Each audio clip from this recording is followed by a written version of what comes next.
بسم الله الرحمن الرحيم. الرحمن علم القرآن خلق الإنسان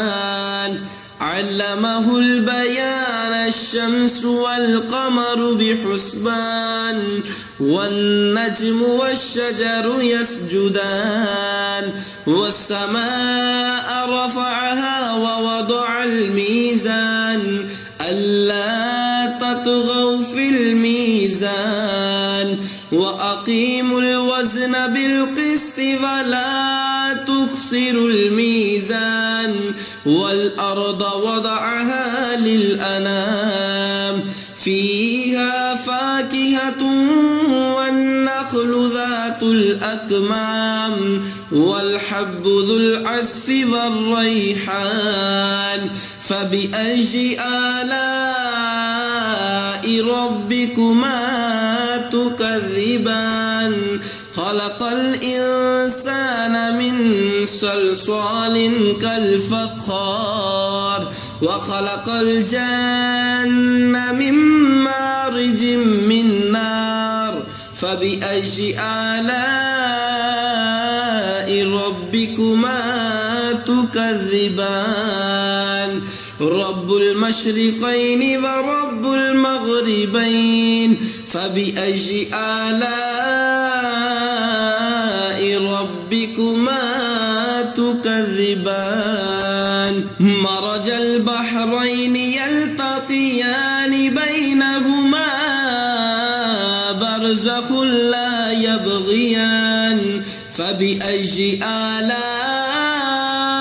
ربكما تكذبان يخرج منهما اللؤلؤ والمرجان فبأي آلاء ربكما تكذبان وله الجوار المنشآت في البحر كالأعلام فبأي آلاء ربكما تكذبان كل من عليها فان ويبقى وجه ربك ذو الجلال والإكرام فبأي آلاء ربكما تكذبان يسأله من في السماوات والأرض كل يوم هو في شأن فبأي آلاء ربكما تكذبان سنفرغ لكم أيها الثقلان فبأي آلاء ربكما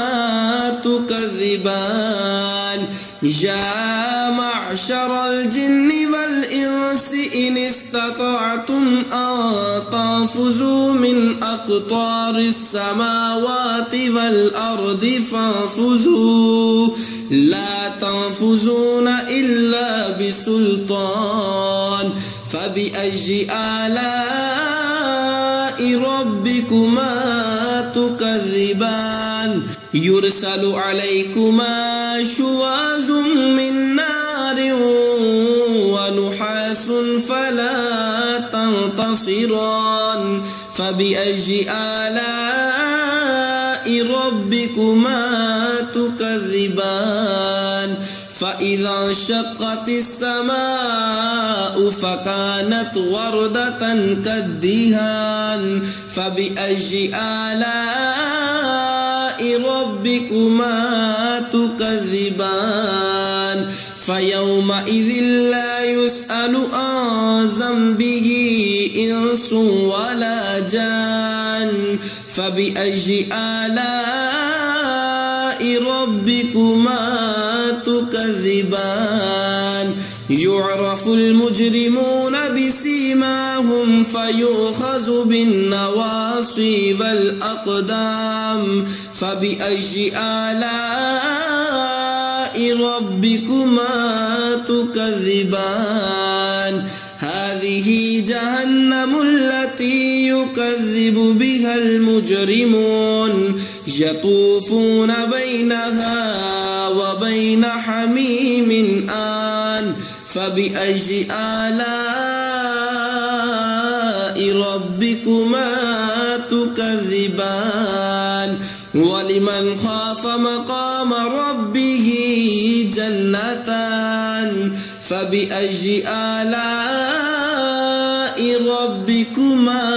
تكذبان ذواتا أفنان فبأي آلاء ربكما تكذبان فيهما عينان تجريان فبأي آلاء ربكما تكذبان فيهما من كل فاكهة زوجان فبأي آلاء ربكما تكذبان متكئين على فرش بطائنها من استبرق وجنى الجنتين دان فبأي آلاء ربكما تكذبان فيهن قاصرات الطرف لم يطمثهن إنس قبلهم ولا جان فبأي آلاء ربكما تكذبان كأنهن الياقوت والمرجان فبأي آلاء ربكما تكذبان هل جزاء الإحسان إلا الإحسان فبأي آلاء ربكما تكذبان ومن دونهما جنتان فبأي آلاء ربكما تكذبان مدهامتان فبأي آلاء ربكما تكذبان فيهما عينان نضاختان فبأي آلاء ربكما تكذبان فيهما فاكهة ونخل ورمان فبأي آلاء ربكما تكذبان فيهن خيرات حسان فبأي آلاء ربكما تكذبان حور مقصورات في الخيام فبأي آلاء ربكما تكذبان لم يطمثهن إنس قبلهم ولا جان فبأي آلاء ربكما تكذبان متكئين على رفرف خضر وعبقري حسان فبأي آلاء ربكما تكذبان تبارك اسم ربك ذي الجلال والإكرام آمنت بالله صدق الله العظيم.